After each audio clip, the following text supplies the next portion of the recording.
Le Téléthon, c'était ce week-end, et à cette occasion, l'agglomération Grand Paris Sud, berceau de l'AFM Téléthon, lançait un défi sportif afin de soutenir la cause de la recherche contre les myopathies. Ce défi, un run and back pendant 24 heures, a rassemblé 14 équipes de 2 binômes sur les routes de Grand Paris Sud. Pendant 24 heures, à travers les 24 communes de la communauté d'agglomération, ces équipes vont courir et se relayer entre la course à pied et la course à vélo. C'est un véritable exploit et en même temps c'est un immense mouvement de solidarité dans le cadre du Téléthon et de sa 31e édition. Le projet c'est de courir, de faire 115 km au total, avec des étapes qui vont de 3,5 km à 8,5 km maximum, donc on va alterner avec son binôme. Ce que l'on redoute, comme tous les sportifs, c'est évidemment la pluie et le froid. Donc normalement, on nous a autorisé à prendre un sac de voyage par personne dans lequel, a priori, on a tous mis des affaires de pluie, des affaires contre le froid. C'est bien peu un temps difficile par rapport à ce que ceux qui sont malades subissent, donc on le supportera avec grande facilité. Le départ a eu lieu au siège délibératif de l'agglomération à Lieusaint. Et voici les participants, encadrés par les équipes d'agents volontaires de Grand Paris Sud, qui s'élancent pour une longue traversée de 24 heures.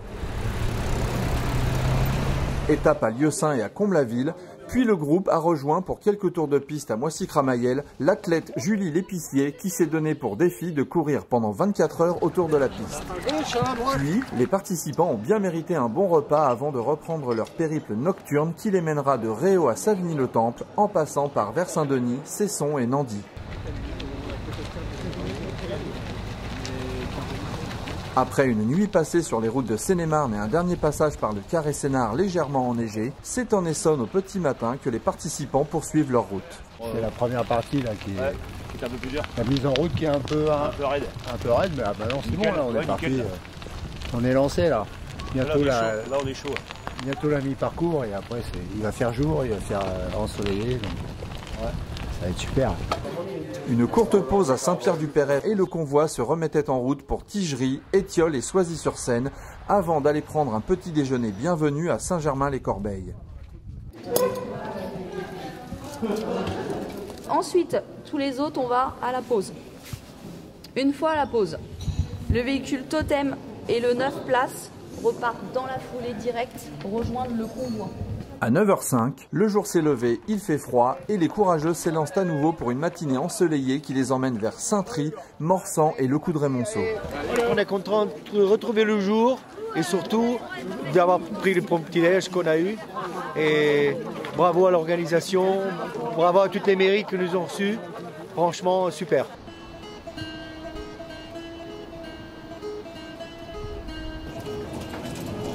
Oh là là là.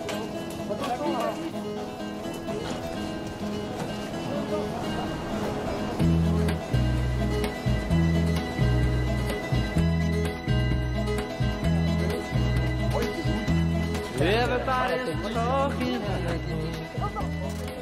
I don't hear words they're saying, only the echoes of my mind. People stop and staring, I can't see their faces, only the shadows of their eyes. Corbeil-Essonnes et Villabé sont derrière. Le groupe se dirige vers Lys pour un dernier repas avant la dernière ligne droite qui les mènera à Courcouronnes, Bondoufle, Grigny, Rissorangis et Évry. C'est en véritable héros que les équipes sont accueillies au Génopole d'Évry. 115 km depuis hier soir. Merci d'accueillir. Ils ont parcouru 24 communes de Grand Paris. Paris gagné. Les 24 communes ont été reliées en 24 heures. On est heureux, fatigué, vraiment. Mais ça permet de connaître des gens admirables. Ça c'est génial. Des bonhommes. Donc ça c'est à refaire. Et à refaire souvent. Donc bravo. Et à mon binôme en particulier. Il y a de belles personnes, il y a de belles performances à faire et je suis content de l'avoir terminé, d'avoir fait. Tout le monde est fatigué, mais les sportifs, le personnel volontaire de l'agglomération, les secouristes de la Croix-Blanche et l'équipe d'ostéopathes de Saint-Germain-les-Corbeilles sont heureux et fiers d'avoir participé à ce bel effort solidaire qui a uni les 24 communes pour une grande cause. Qui tremble, je sais, c'est idiot, mais notre histoire ensemble est un cadeau. Pour que ce jour compte, merci à tous les bénévoles et joyeux Noël 36-37.